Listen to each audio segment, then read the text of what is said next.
Hi friends, Naji here. Welcome to my YouTube channel. In this video, we will be discussing on LangGraph reducers.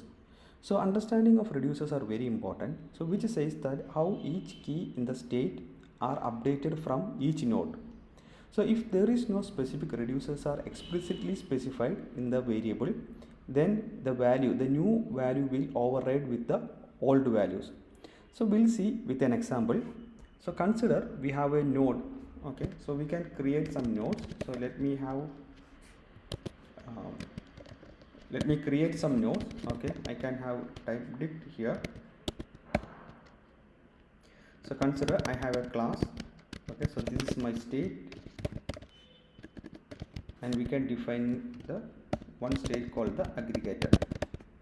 Okay, and here my intention is I need to add or aggregate all the values from the nodes. Okay, so if I define something like this, okay, now let me define node A.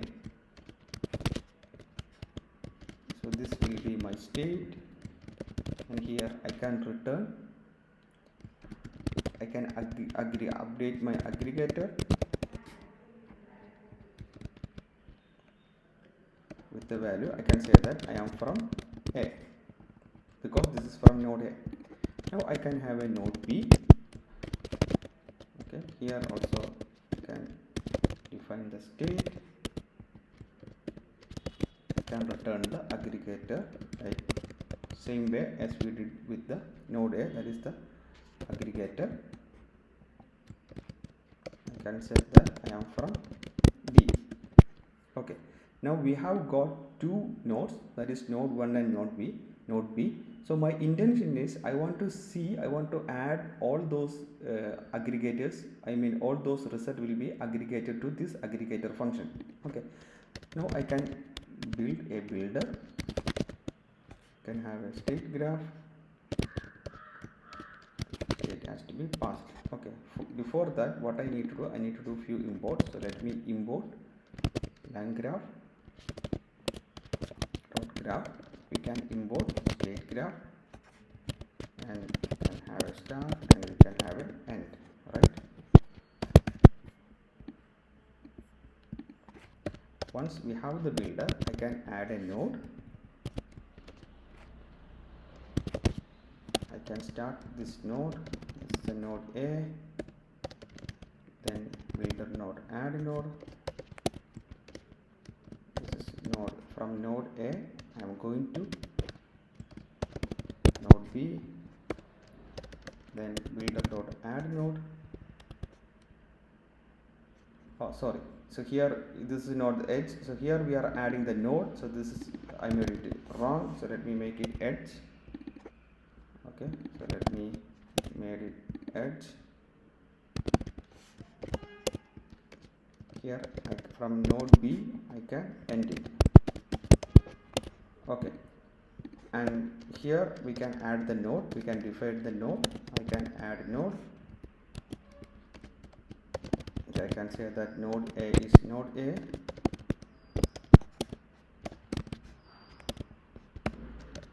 and I can add node B. This is the node B.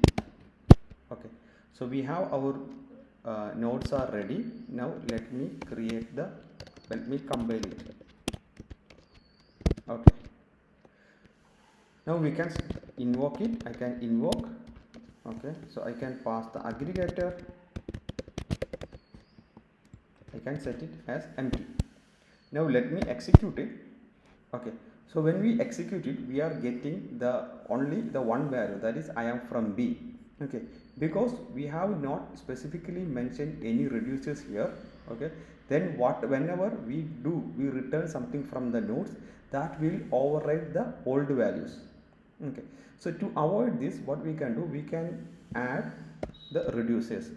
To import reducers, what I can do, I can import typings. From typing I can import annotated, and I can add the reducer function. So here we will be using add function. Okay, so let me correct it. So instead of this state, let me make it annotated, then list. Here I can do a add function. Okay, so I am updating the aggregator key with a reducer. So now let me execute it.